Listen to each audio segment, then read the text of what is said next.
Okay, good evening everybody. Good evening. Just before we start the meeting, I'm sure you're all on tenterhooks with the Wood Lane consultation responses. We have just been discussing it. I'm afraid we can't give any details tonight because we're still waiting, we're still compiling results and how best to present those results. So I'm afraid it's not on the agenda because we don't have, we're not quorate for that item to be on the agenda, so it was removed. So I'm afraid we can't discuss Wood Lane, but hopefully we can get some results out within the next week or two, and then you can see. Oh, will you put them on the website? Yes, they'll be published. Okay. Yeah. Good. Yeah. Okay. Thank you. May I ask if Matt and Sally are coming? Does anyone know? Sorry. Matt and Sally coming tonight? You know? Yeah, Sally's sent her apologies. She'll be a little bit late because she's going to another meeting, and Matt sends his apologies. He's not correct. He's not. So just Sally. Okay. I wanted to grab. Okay. Not literally. He's quite safe. So just a few housekeeping points as usual before we go into the public participation session, followed by our main council business. As we said, we will be hearing from our Borough Council this evening, Sally. If you have any specific questions for her, I kindly ask that you contact her directly outside of the meeting or attend one of her local surgeries rather than raising those matters here tonight. As a reminder, our meetings are governed by formal rules known as our standing orders, which are in place to ensure meetings run fairly and efficiently. These are available on our website or via the clerk. This includes expectations for the conduct of everyone present, councillors and members of the public alike. You all have the copy of the public participation on your chair, so hopefully you've read those. And obviously I encourage respectful and constructive participation. In line with Standing Order 3H, please note that any questions raised during public participation do not necessarily require a response at the meeting and will not prompt a debate. A response may be given in writing or orally at a later date as appropriate. And all comments I'd ask for you to address through the chair. And finally, I'd be grateful if you could switch off any digital devices to silent so we can minimise interruptions. Thank you. Good. So, number one is apologies for absence. And as Tracy just said, so Matt Furness has sent his apologies, and Sally will be along after she's attended another meeting.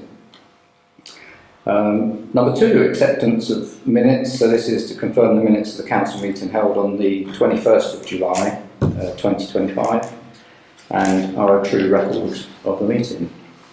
I've got a few points. I don't know if you got my email.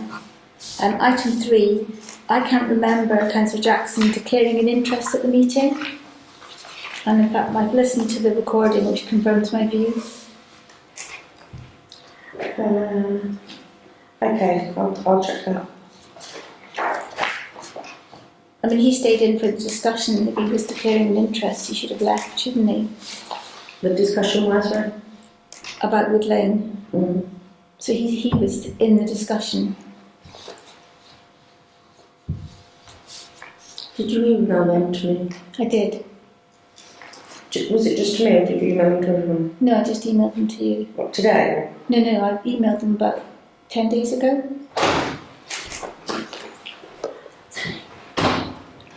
Sorry, apologies then, I haven't picked up that email from you.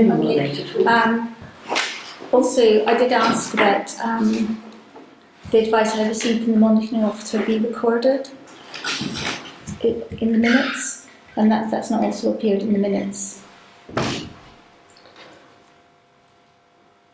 Okay, can I come back to you on those points if that's okay? What happens if there's amendments to the meeting, you've said it today, but if there's amendments to the minutes, it is then recorded across to the next minute, so these minutes are accepted, but any amendments have got to be made, the way you do it is record it in the next lot of minutes, so when we record here that the minutes were received, I will then add your comments if members agree to your comments, but because I haven't picked up your email, I need members to agree to that and then change those minutes. Okay. There's another couple of things. Item 12, number training. I thought we'd agreed that we were going to have a basic syllabus for, what we must have training. I don't remember that. I don't remember that. I do remember the discussion about money being made available for. Yeah, I thought I can't remember that. I mean, I haven't re-listened to the recording. Okay, and then item 13, the standing orders addendum that I put forward the motion. It wasn't minuted that Councillor Collett said she'd be happy to second the motion. Because that's not the process of the standing orders. You need to resubmit that standing orders that's actually from you and from another councillor. Okay, I understand that. And then this is very picky. Item 14, you've missed off the E on seal. Mistress Loretta? The E on seal. So Oh, use of I seal see. recreation. Okay. Thank you. So can we go through those amendments when I get home?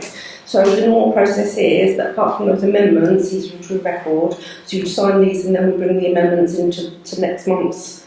When you sign off the minutes next month, it will list it under the acceptance of minutes. So the minutes will That's receive the way. with these amendments.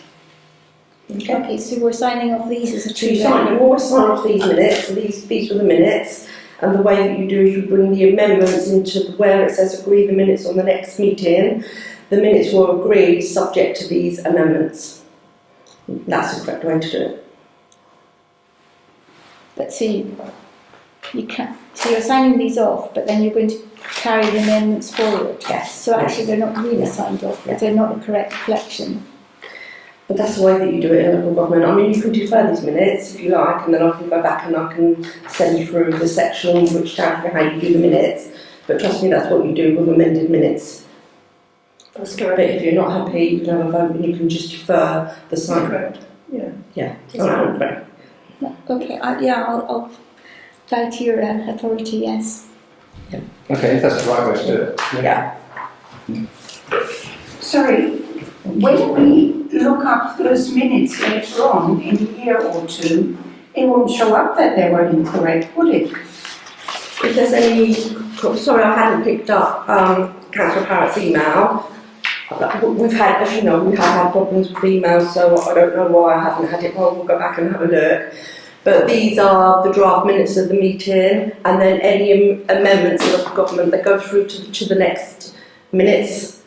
So these are agreed as they stand, but any amendments are then recorded in the next set of minutes. But they're not amendments, they're incorrect.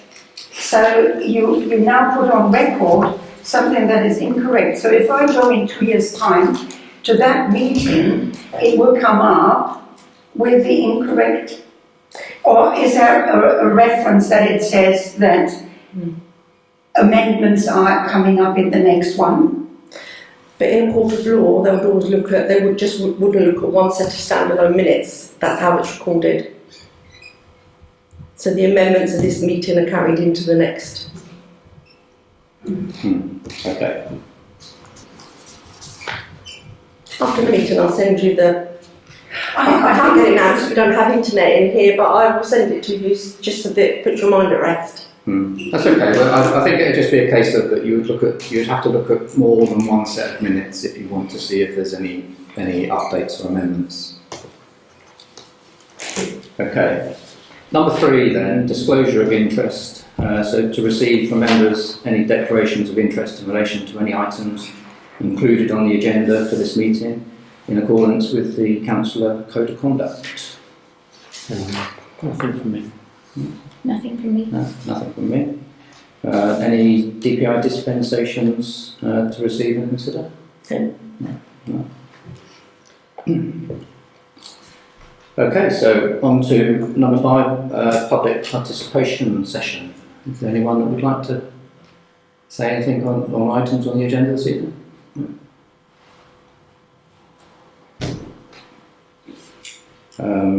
So 6 is the Surrey County Council report. Council report is. No, have you Matt got hasn't said anything. He says it's been all quiet on the Western Front. Good. Unless you want to, if there's anything you want to raise, I'll take it back. I don't think so. No, I can't think of anything. No, I'm sure it's Littleworth Cross obviously is handling, I'm sure.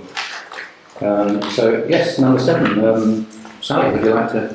give Yeah, us so your report? I don't think there's really much to report because obviously it's summer and people just got back from holiday, but we're still waiting the outcome of the government's local government review decision, which is now going to be at the end of October. We thought it was earlier on in October, but it's now later on.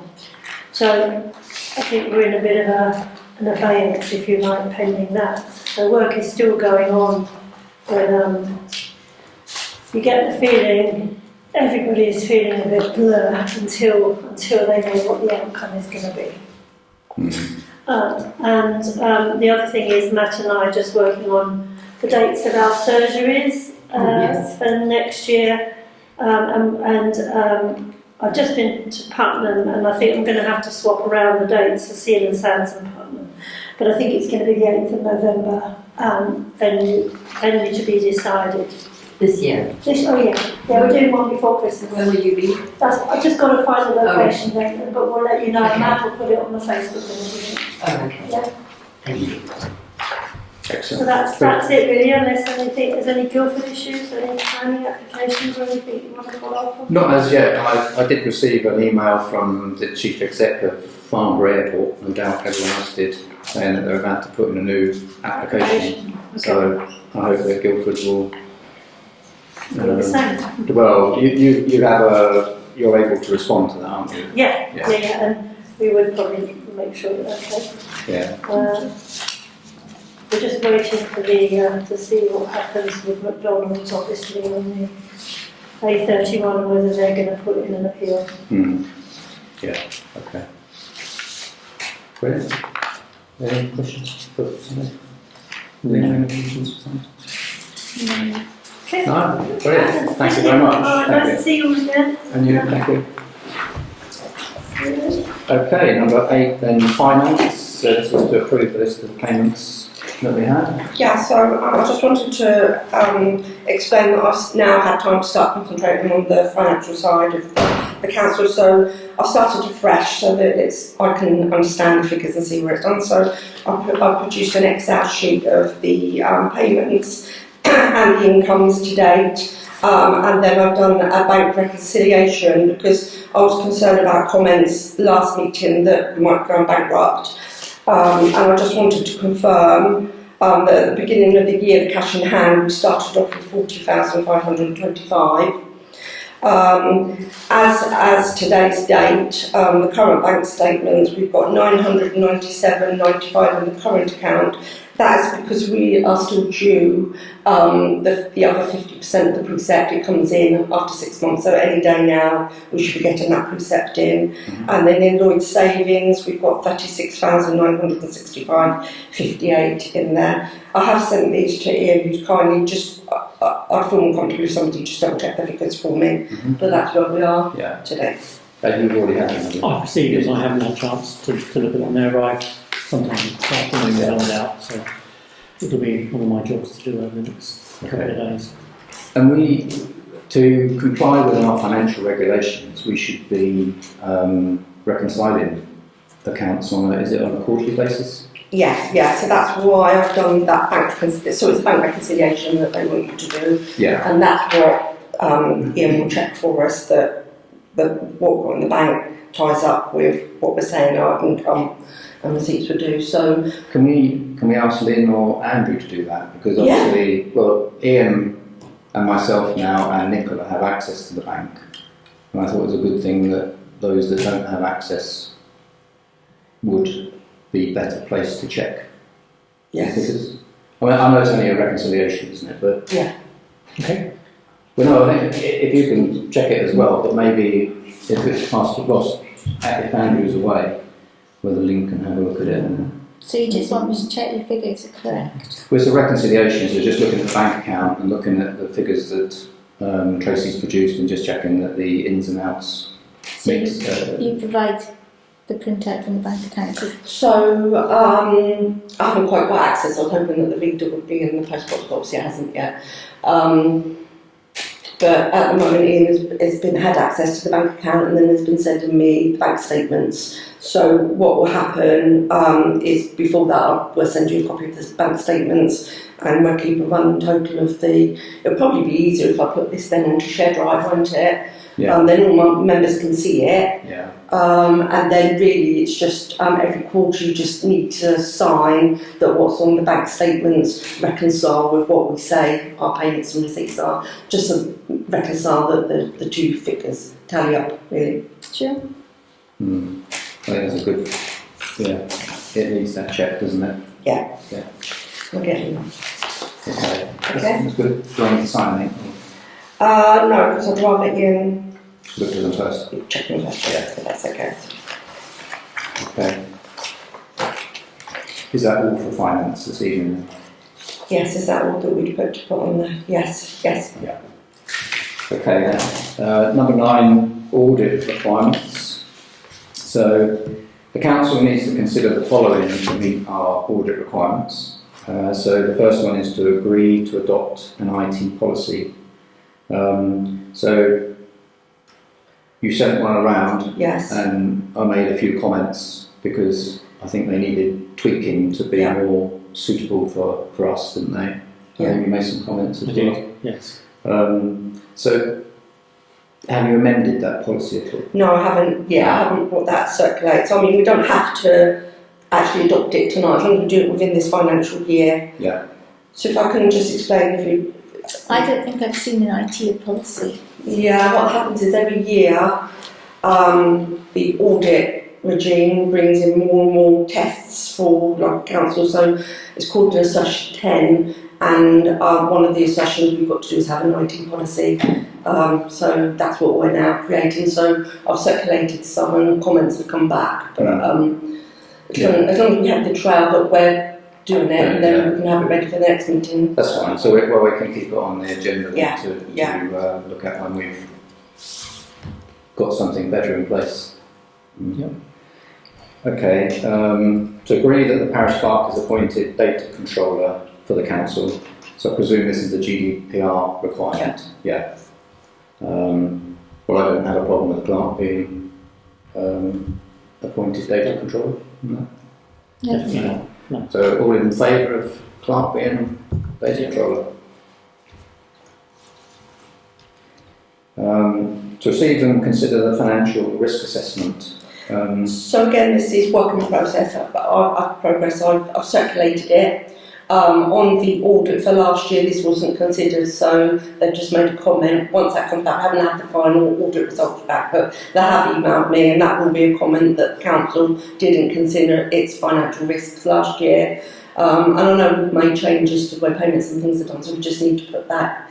So as long as I've recalled that we're starting to access it again, as long as we do it before the end of the financial year, get it completed, then that's fine. Yeah, I think we've always done that, haven't we? We have. I think for some reason, I guess it got lost in the mix last year, but it's something that's always considered. Yeah. Yeah. I've got some questions. So that's the financial risk spreadsheet that you sent out. I've got quite a lot of questions on that. Shall I email them to you? Yes, please. Yeah. One of the ones I'm a little bit confused about is one of the actions is diary. It just says diary, and a lot of actions have diary under it, under that column. Are we just writing in the diary that that's happened, or what are we doing? I don't know. All I've done is picked up what's been done previous with the council. So I was waiting for comments to come back from all members. Yeah. Well, I had comments about the chairman, or certain things being done by the chairman, which I think is a hangover from Bill Nelson being chairman and being obviously close with the clerk.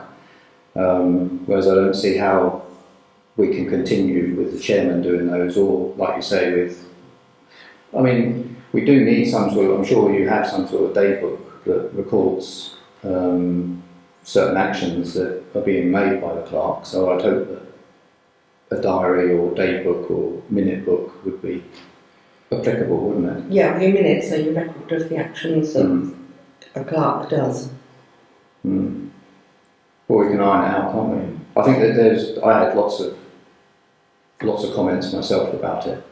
I'll email them to you. Yeah, please. Thank you.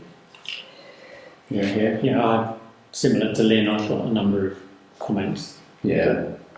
that need to be considered. Yeah. I think the risks are mostly on there. It is the handling of them. I think it's the mitigation and management of Mm. those risks that I think needs to be looked at.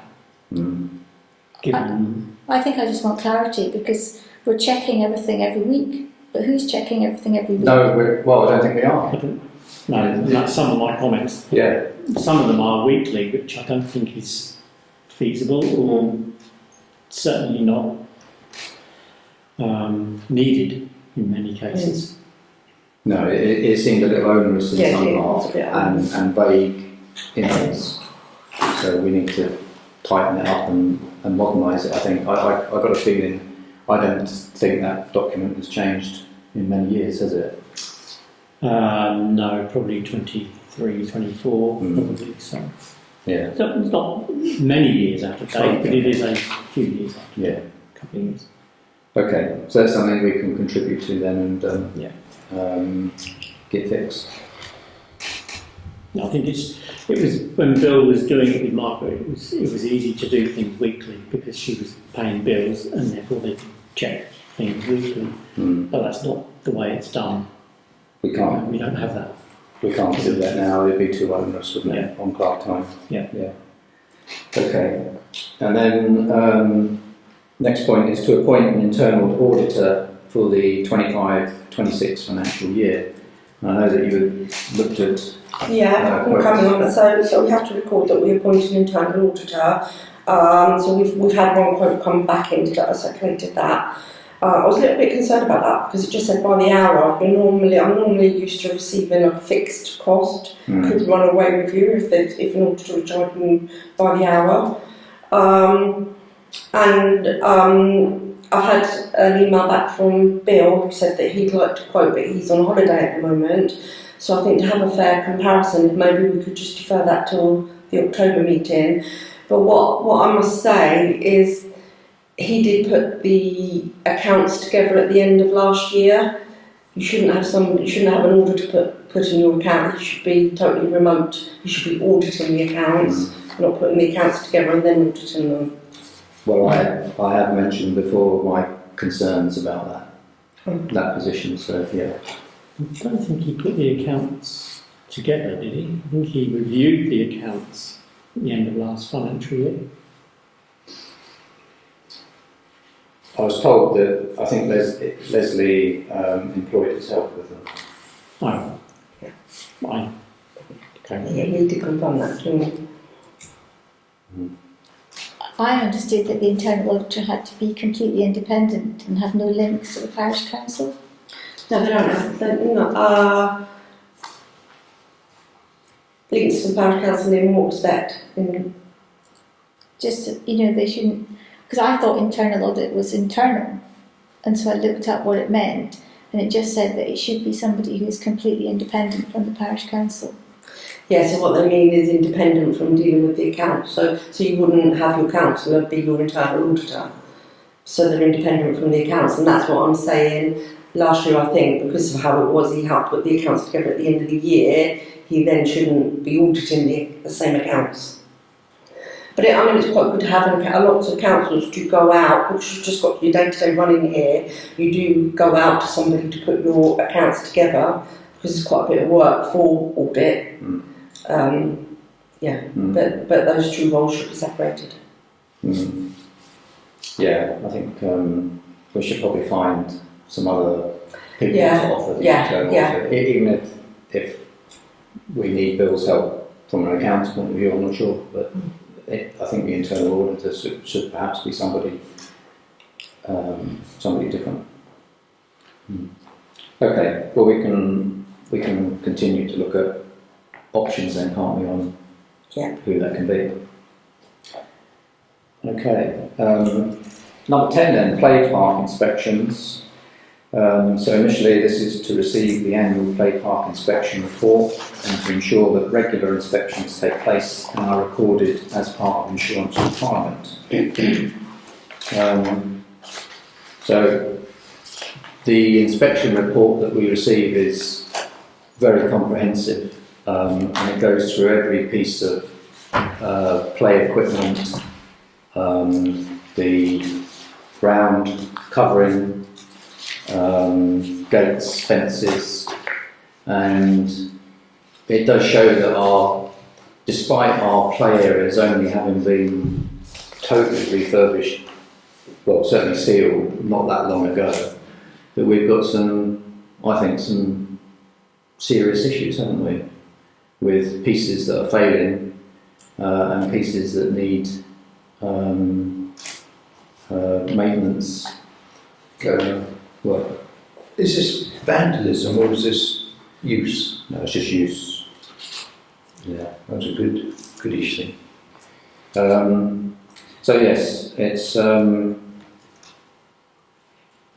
we've all seen the report, haven't we? Yeah. So we've received it, and that's all we have to say on that one, isn't it? Yeah. Yeah. So we've received it. I just wondered whether we should be asking Wicksteed for a quote to put all the things that they're pulling out that need fixed. Well, that will come under our motion, our next motion. Okay, sorry. Yeah. So the first bit is just to receive the report. So we have all received it and read it. Yeah.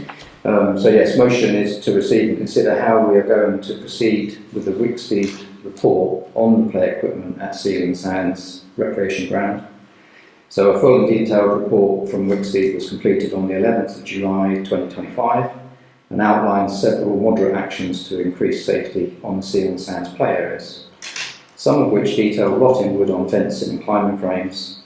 Given the report, can the Council consider whether it be prudent to arrange the maintenance of such moderate actions at immediate effect through external contractors or a steady but slower pace of repairs with our maintenance person?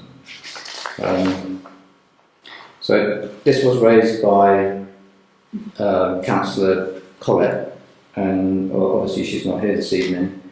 Do we have a proposer for this motion?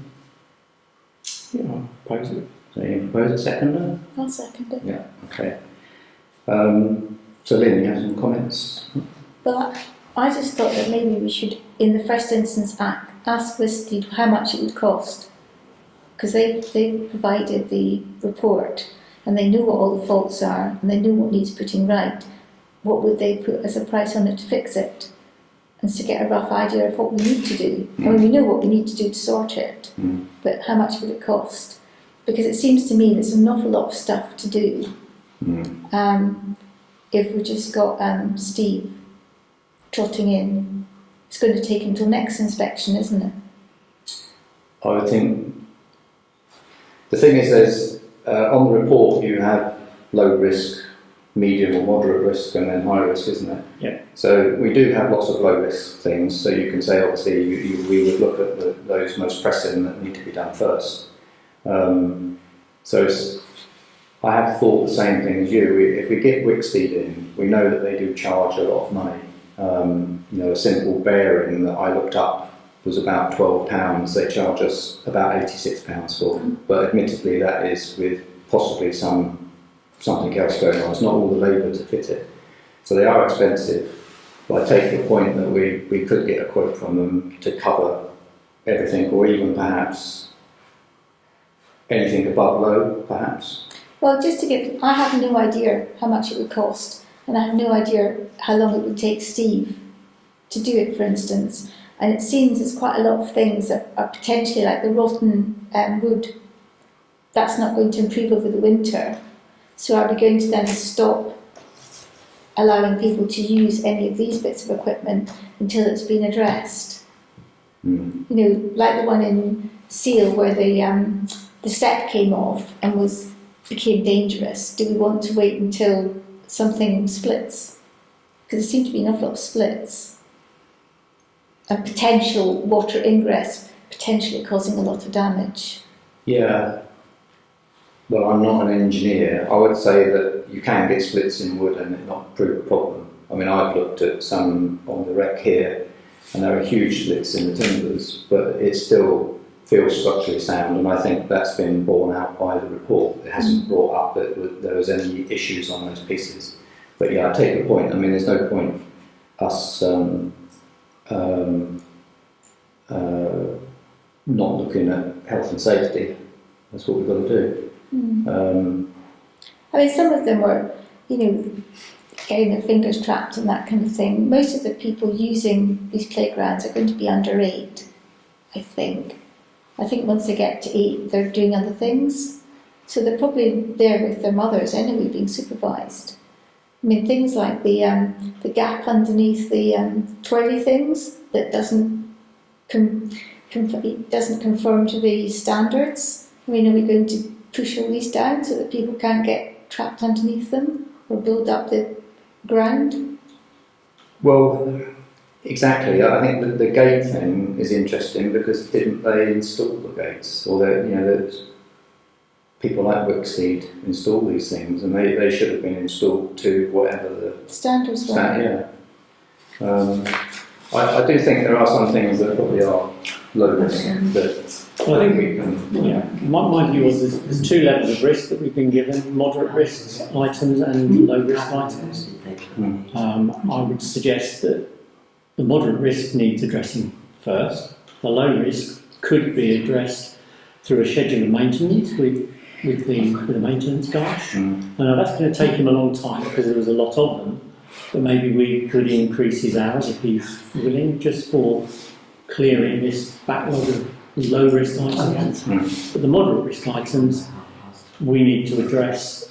Well, some of them, they did say moderate risk, but they weren't sort of like things going to fall down tomorrow. No. So they're only moderate risk in as much as they are wearing out, but they don't have to be addressed immediately. So we could maybe get Wicksteed to look at those, and maybe Steve could look at some of them and say, I can do this one because it's just a matter of moving a gatepost or say. And if he can do that, then we don't need to get Wicksteed to do that. I mean, some of them are replacing caps that seem to have got lost. Yes, but that's probably a low risk item. I can't remember exactly because Because it's not got the cap, it's then corroding. Yeah. So if it's corroding, is that becoming another problem? Or nuts need tightened up? Yeah. I think this is where we do need a better maintenance schedule for Steve to run through, and this has come up, hasn't it, recently? I think hopefully Nicola will be able, she's got closer links with Steve and the list that he goes with, and I think we need to be using the report that Wicksteed have given us to start to put together a proper checklist for him. The problem is it is going to increase his hours because all of these things that need checking, perhaps, aren't they suggested on a weekly basis, some of them? Yes. Yeah. So it's more costly, but at least he can go around and check them. The thing, I think you're right with Wicksteed, because it's not just about those items that they've looked at that they're saying are moderate risk. We've got one item that is totally, the swings that seal that are totally broken, so that needs, a decent amount of replacement, doesn't it? Yeah. I wonder why don't we ask Tracy to ask Wicksteed perhaps for the replacement of that item and the other, say, all the moderate items, perhaps as one quote, perhaps linking all of it together with the low risk items as well. So, right, Wicksteed, give us two quotes, and then we can see how that looks with Steve's hours. Do you think? I think it would be good to get an idea of what it would cost, because also if we're having somebody check it every week, that's going to be a cost as well, unless one of us learns how to check it for free. I think would Steve need to go on a course, wouldn't he? Goes wider than this. There is a training course, because obviously, even though he's checking the play equipment, he has to know what he's checking. And if something was to fail, the first thing the insurers will ask you, is he trained and competent enough to check those? So there are playground checks if he's prepared to go on that. The other thing the report pulled up, and which I also noticed on the fence posts on the seal wreck coming down the car park, So you've got wooden fence posts and you've got a metal connecting bar. So they mentioned that a lot of the posts around the play area are getting damaged, probably by a strimmer. So the same is happening all the way down these fence posts as well. So some of them are going to need replaced as well. Yeah, the strimmer, I think it's a bit annoying, isn't it, really? The way that is cutting into the wood. So it seems to be cutting into all of it. That's misuse of string, isn't it, really? So can I just raise another matter? And I have emailed, I think you've only but we've not had a chance to discuss it yet. The same applies to buildings that you own, and I was emailed about the pavilion. I know, is that run by the charity and who manages the charity, if it is? Or is that's run by the parish council? It's all owned by the charity, isn't it, SealRep? SealRep is owned by the charity, but the charity is funded or supported by the parish council. So it's only the building then, because the building came. So do we insure it? The charity, yes. Yeah. So if we insure it, similarly, we have to have checks on that building. If it's got running water, we need to have Legionella checks on it. I did see your email, yes. I haven't had a chance to respond. That came up. It has, yes. Last year, didn't it? We had standing water in there. Yeah, there's no standing water, and I think Steve goes in. I mean, throughout the summer, or throughout the periods of use, the water's always going to be run through anyway. And then periods of where it isn't used, then all Steve needs to do is open the tap and run it for.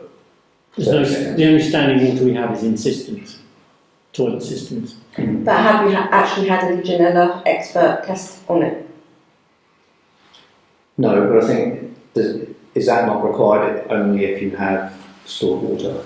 No. Right. The reason why I'm saying it is that a parish council not far from here has water on their allotments, and that's used only by allotments, but that also found Legionella. Right. And now it's a panic across the whole of the councils around the country that they've got to check. And that was from a supplied standpipe. Yeah.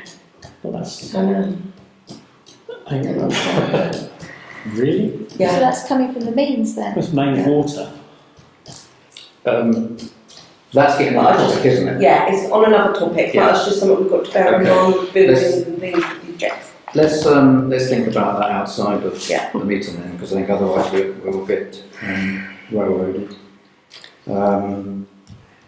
I've got one last concern about the play equipment, and they mentioned that the adult play equipment in Sands should be 25 metres away from the children's play area. You know, the fitness, the fresh air fitness. So in the report, it said it should be 25 metres away, so that what they said was so that the children didn't want to play on it. But I did wonder whether there's a safety issue with people, adults, using it and being too close to the play area. Because they suggest screening it in the report. Okay. I didn't read that bit. I just thought it was a bit odd. Was it just advisory, or I can't recall that bit? I think most of the stuff they put in was advisory, but the fact that they're advising us means that they're kind of gently telling us we should do it. I must admit, I did when we were previously talking about having playground equipment inspections. I said we should go to a totally third-party company for it, because if we use Wicksteed or any of the other companies that supply playground equipment, I think they have a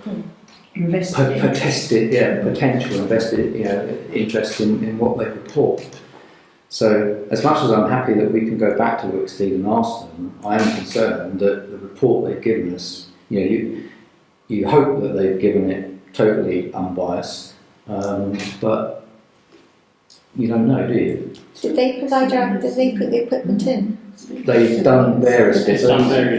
There's about there's 2 or 3 different companies, isn't there? Yeah, Playdale have done some here. Wicksteed, I think, did some here and some at Seal. They didn't put the fitness in. I can't remember who did the fitness. No, it was a different company. That was a different company as well.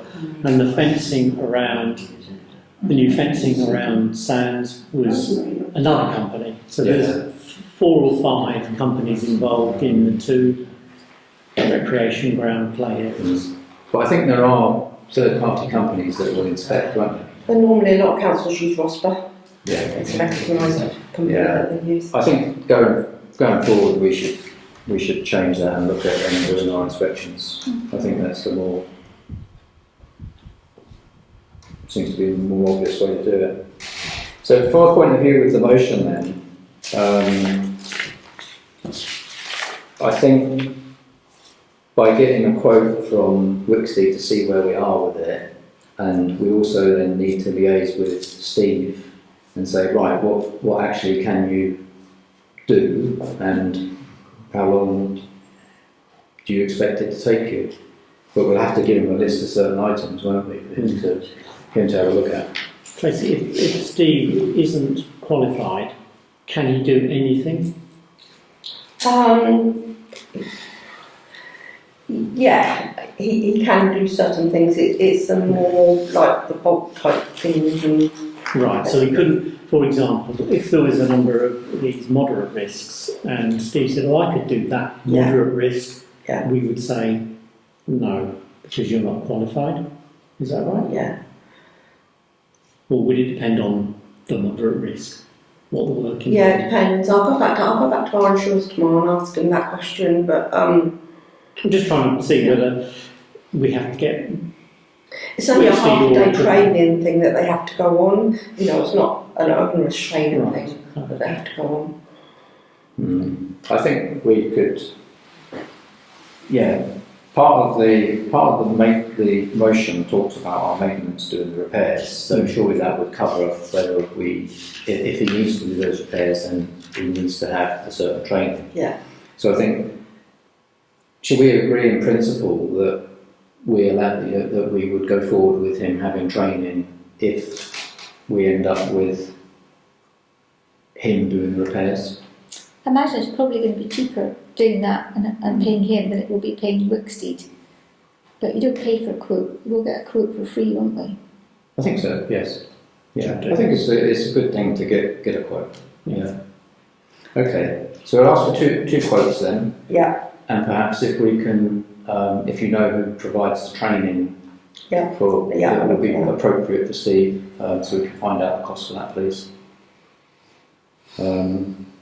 So I think really we'll have to look at what these costs are and then perhaps bring it back. At least there's nothing that's on the report that was high risk. No. So yeah, is that okay? Yeah. Yeah. So all in favour of going forward with those Yeah. quotes? Yeah. Great. Thank you. Okay, number 11 is insurance. To receive quotations and agree to the renewal terms for the council's insurance.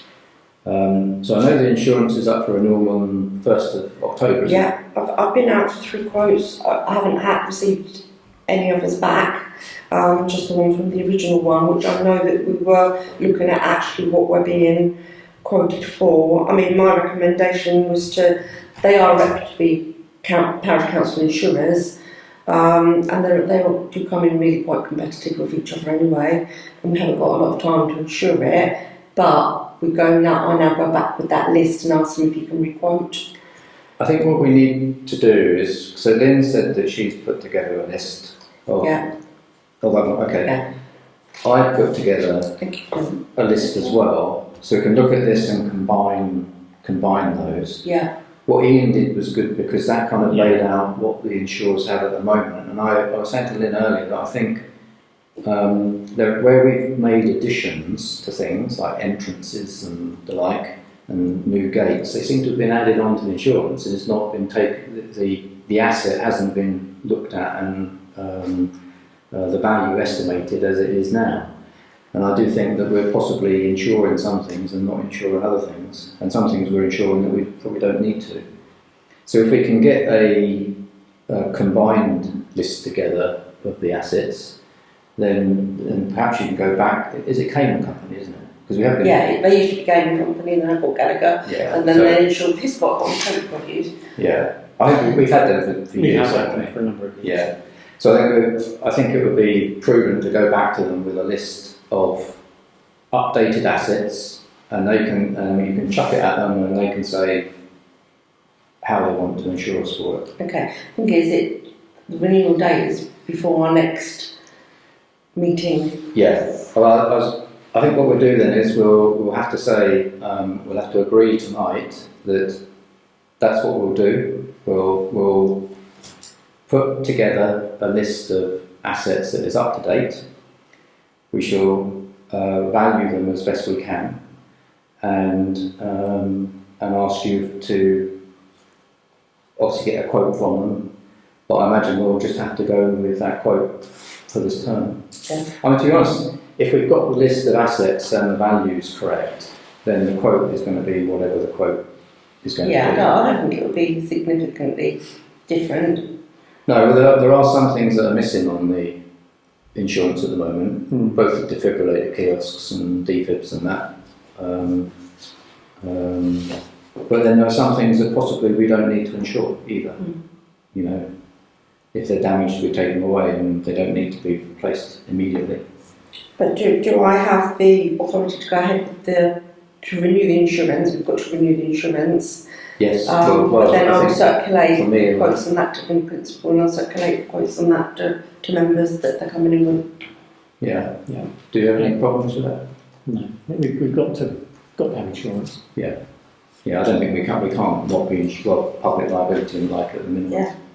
So are we in agreement that we go on that basis, that we'll put together a new list? Yeah. Ask you to give it to the company, get them to re-quote us, but then obviously it has got to be done before our next meeting, so I have to agree that will be the case.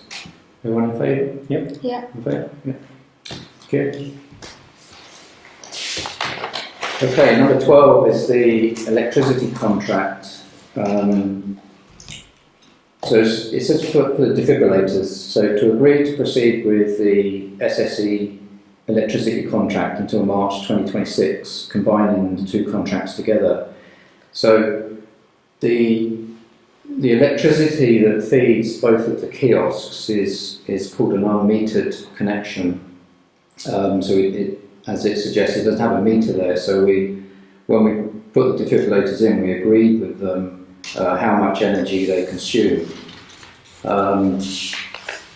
With all the changes that's happened with the energy market, we are now, with one of them, we're out of contract, aren't we?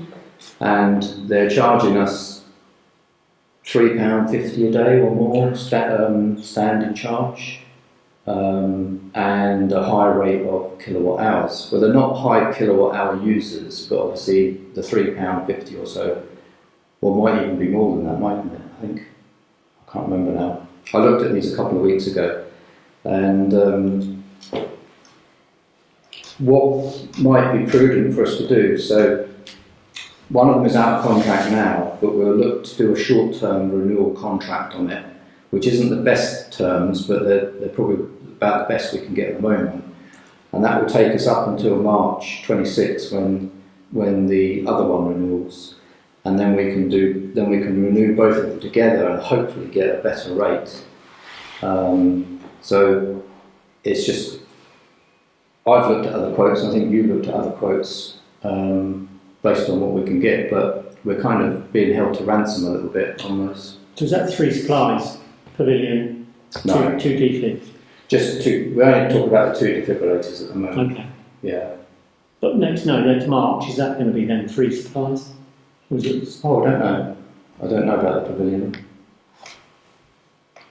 or is that just We were only looking register at with them, and a bit like your home, you go up for an annual and just renews every year? Well, I know obviously the pavilion is a metered supply, Yeah. so it is different. And I think we have more choice with a metered supply. When I've looked at unmetered, not every electricity supplier will do an unmetered supply. Right. So that's why I said we're kind of being held a little bit to ransom. So we don't have a choice really. I'm sure there is a choice out there, but whether we look more closely at that choice come March, because when we have the 2 defibrillators at the same point in time, I think that might be when we, Yeah. if SSE can come back and want a huge amount, then we'll see who else is in the marketplace. So we've been charged £350 a day for both the defibrillators, or £350 per defibrillator. No, just one at the moment, because the one that's out of contract at the moment. But we can only get it down to about £150, isn't it? Yeah. They're still only reduced to about £1.50 a day, and then whatever the kilowatt hour charges, 25p or 30p a kilowatt hour. But Off the top of my head. we're just running light bulbs, really, aren't we? And charging the pads. No, you're not charging the packs. It's the light in the kiosk, the light in the heater cabinet, and then the heater when it needs to come on. The defibrillator is a totally isolated piece of equipment. Yeah. So you know the bit of this bit. What's that?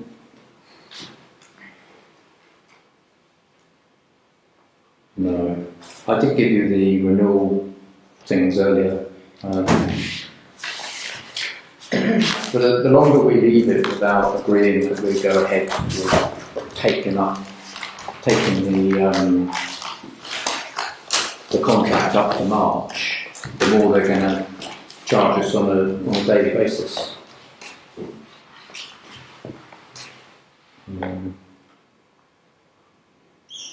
I think we should renew as now and then try and get them both renewed in March. Yes, that's what we're saying. Yeah. Yeah, I mean it's between 25 and 36p per unit.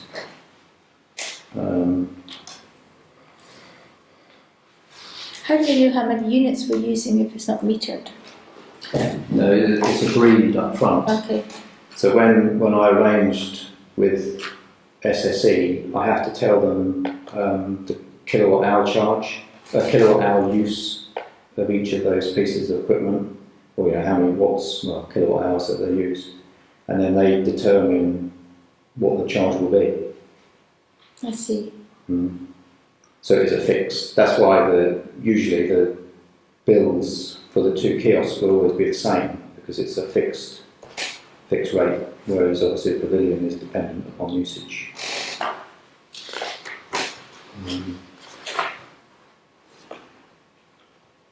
But we need them to be operational. There's no point having them if they're not working. Well, yeah, I don't know how it will. If we ask them to disconnect us, then it will cost a lot of money to reconnect. So that's why I say we're kind of doing help the ransom with it at the moment. So I think we propose that we agree to renew on that basis, and then we can. I think come March we can go out for different quotes, can't we? Yeah, I think if we can look at it sort of mid-January to early February, then we'll probably get. That's usually the period at which you'll get the better quote.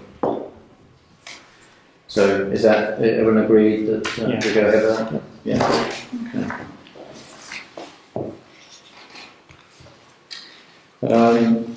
Okay, so then number 13, motion.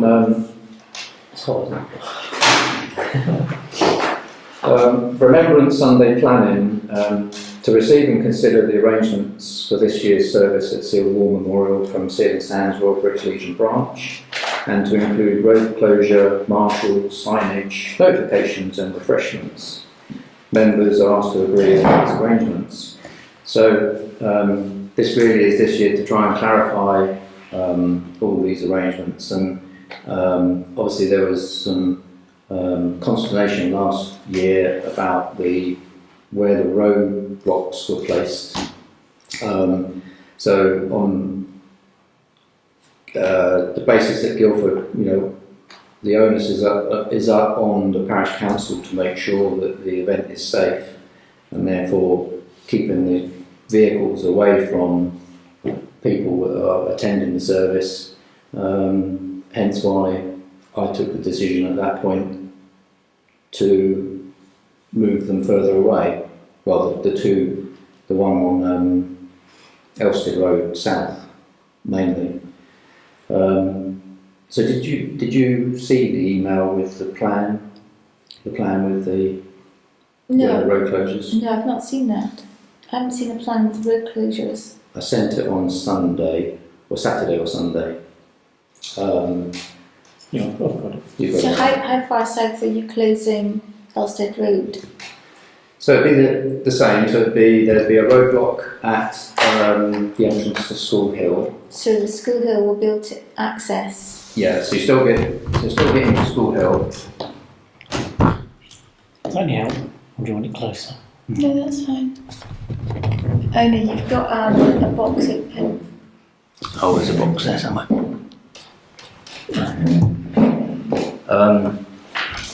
Yeah. So the one near Wood Lane will stay in the same place. The one on the Putnam Road just moves a little bit away down the corner.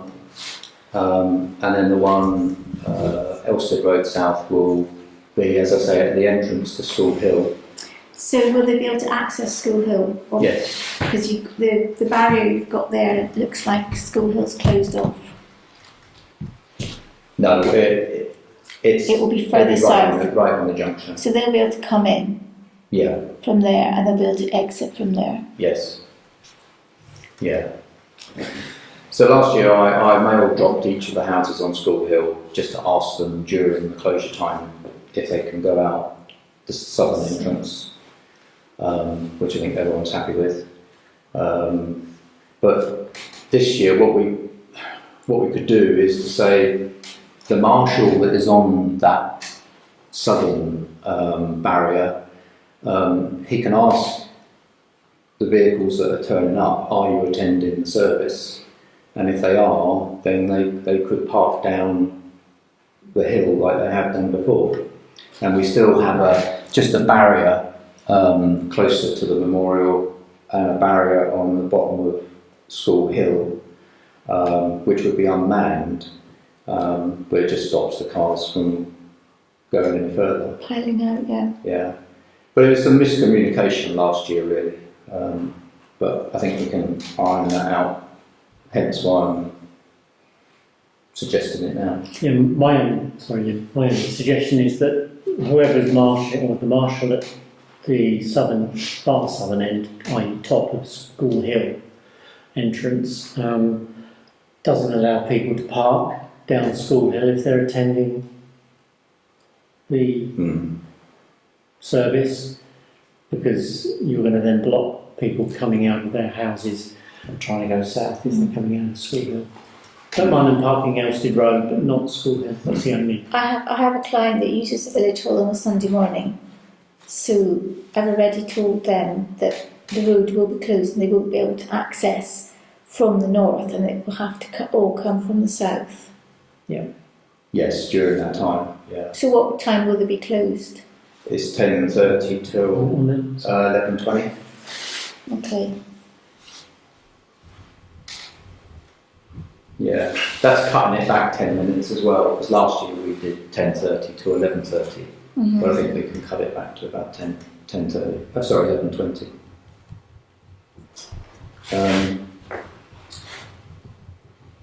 The British Legion supply the marshals, so they give us marshals. They also arrange the actual signage. And they agreed to do that, and they've agreed to supply the wreath as usual, although the parish council pays for it. I said that we would discuss whether we would agree to pay for refreshments as we had done in previous years using the S137. But that would be up to £150, and that would be refreshments at the Legion after the service. But that's only sandwiches, as in food, not drinks.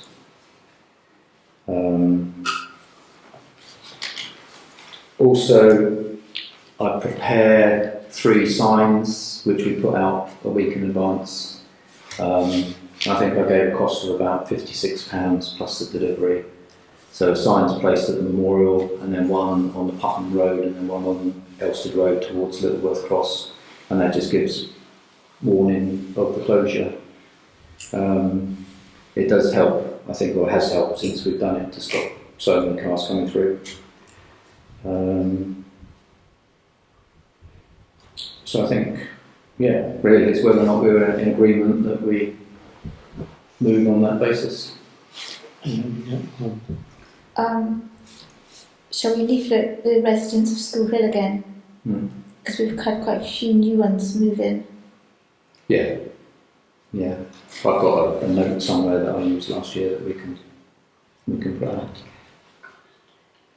Okay, well, I'm happy to deliver them. Yeah. Oh, thank you. All right. Well, I'll dig it out then, and yeah. Okay.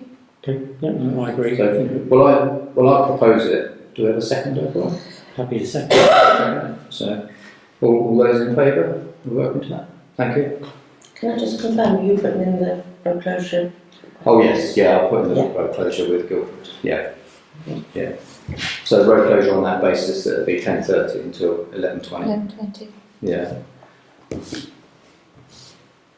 Okay, number 14, motion to review and agree the council's charging structure and booking arrangements for the use of its open spaces, specifically A, football pitch hire at Seal and Sands Recreation Grounds, B, pavilion hire at Seal, and C, car parking at both recreation grounds. Council to consider charges for different categories of users, e.g. community groups, charities, commercial organisations, and to confirm the booking process for each. So I'll propose this motion. Do we have a seconder? I'll second it. Okay. So I sent a spreadsheet, which was did you see that spreadsheet? I did see the spreadsheet, can't print it though. So it's the charges that I put in were based on what we charge currently. So we have an hourly charge, and then a 4.5 hours and a 10 hours, so it's kind of half day, full day. And those charges haven't been updated. I think we agreed those probably 7 or 8 years ago, I think at least. So we've not increased any charges since then. This has come about because the Barleymow pub has asked to park twice now on Sands Recreation Ground. We had another business inquiry to use the Sands Recreation Ground. And obviously we've had use of Seal for football training and the like, which we agreed individually a few meetings ago. So things, when I compiled the spreadsheet, you kind of end up, there are lots of permutations of types of user and what use they might have. And so the whole point really is that ultimately we want some sort of spreadsheet that the clerk can refer to when somebody comes along and says I want to hire it for 2 hours, 3 hours, and it's easy for them to do it, because at the moment It's confusing. yeah, well, when I got inquiries made to me, and I got the impression that they thought I was plucking figures out of the air about what we were charging, but it was using these charges, and the only way that I felt we had was what we had already agreed, was the existing charges of £17 per hour and 68, and then 136 respectively for half and a whole day. So this really is to try and put into order what we can charge for without having it having to come to a meeting where we've got to sit around and agree it separately. I think it would still be the case with Summer Show that needs to be determined, because it's a large event, to make sure we have all of their paperwork in place, and obviously the Pilgrims Marathon if that comes back next year. But for these sort of ad hoc uses, I think we need to have some sort of payment plan in place. Makes life easier. Yeah. So I saw your comments, Ian, about price, and I think also Nicola's and Andrew's. I don't think you made any comments. No, I did you? haven't made. I do No. agree with Nicholas. I think local, should use it unless that for a huge event. But I think sort of for small local events, I think it should be free because it is their recreation ground. So I don't think there should be a charge for that. I don't think we've not ever made a charge. There's only ever been charges when, with Seal wanting to use the pavilion, say if it's a community group, so it'd be use of the pavilion, or Sands to use the rec because there's no actual parking there, so we have to consider what damage there might be, and there's putting some funds back into the parish council to help repair that damage, not on a per hire basis. So I don't think we've ever charged community-wise. No, I think we have charged locals if they, for example, somebody wanted to hold a wedding on Seal and they wanted not the whole rec, but they wanted to put a big marquee and then use the pavilion, and that was a chargeable event. But I don't think we've ever charged for No. other than for commercial business, small businesses. Mm. And they may be local small businesses, but they're not using it as a resident. I think this is the reason for trying to put the spreadsheet together is to show that we do have quite a number of different types of user and what, like you say, what charges are applicable. Because you said there, if it's a small event rather than a large event, it's at what point do we say it becomes a large event? But I think maybe we should have a scale for locals and a scale for out of village events. But locals, Villagers.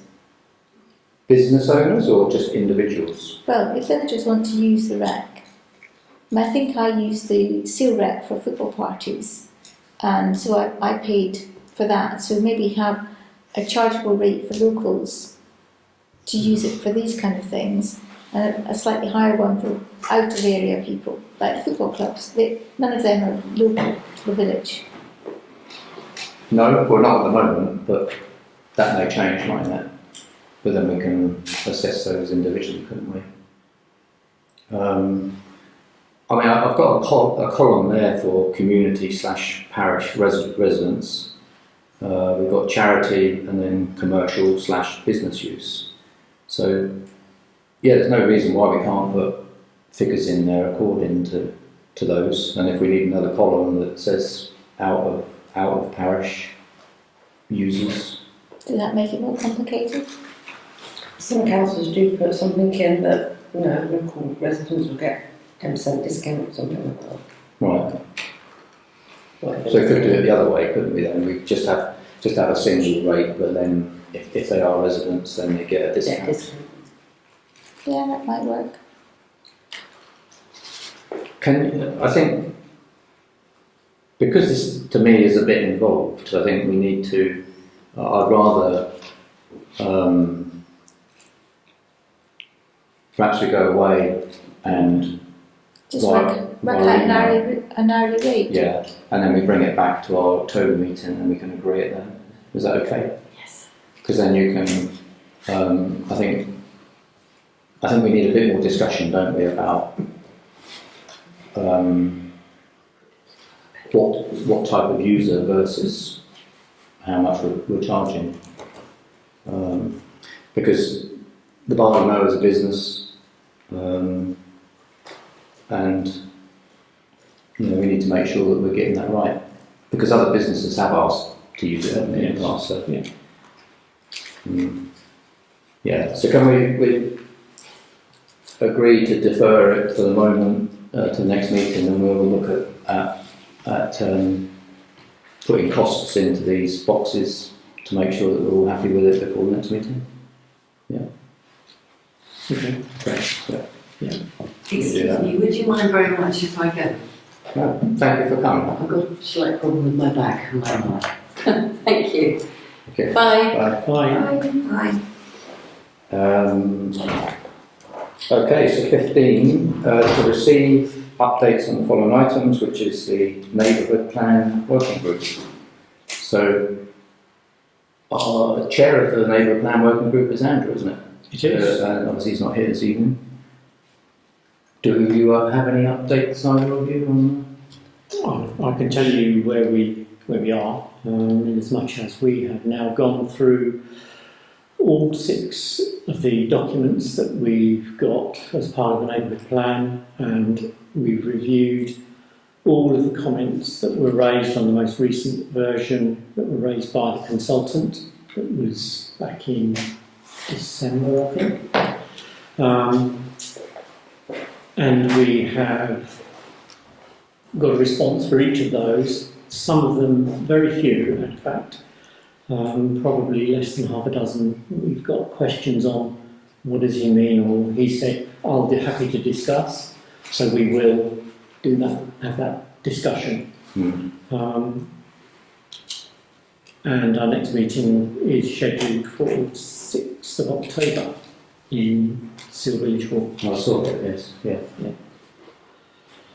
So we are almost at the stage where documents, well, not almost, we are getting closer. Well, I think we're getting closer faster than we have been previously. Good. Anything you wish to add? No,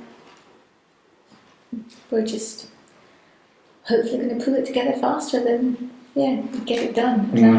One of the topics was pictures, and we didn't really decide on the result of the pictures. No, I saw I was I listening. saw your action. I saw it, yeah, that's not a problem. I said I would do that. Yeah. We decided the pictures are just the last thing to do. Let's get the words right, and we'll fill in where we think a picture is going to either explain some words or get rid of some words. Then we'll put a picture in. Yeah, and I have already got, probably last year now, I produced some maps, different maps. So That was one of the big issues. Yeah, so I'll let you have them. I did a deep dive into map generation. It's more difficult than you would think, but I have some different maps. So if I share them on the drive, then you can have a look and see whether they fit with what you need. Is Drive working again? Okay. What share drive? No. Oh, I got on it earlier. Yeah, you can. Oh, yeah. Okay. Nice. Few teething troubles. Oh. Yeah. No problem. Okay. And then, clerk/RFO vacancy. Well, I'm pleased to announce we have had one application inquiry. So, obviously, Nicola is the chair of the staffing committee, so it really needs Nicola to handle it, I guess, from the beginning.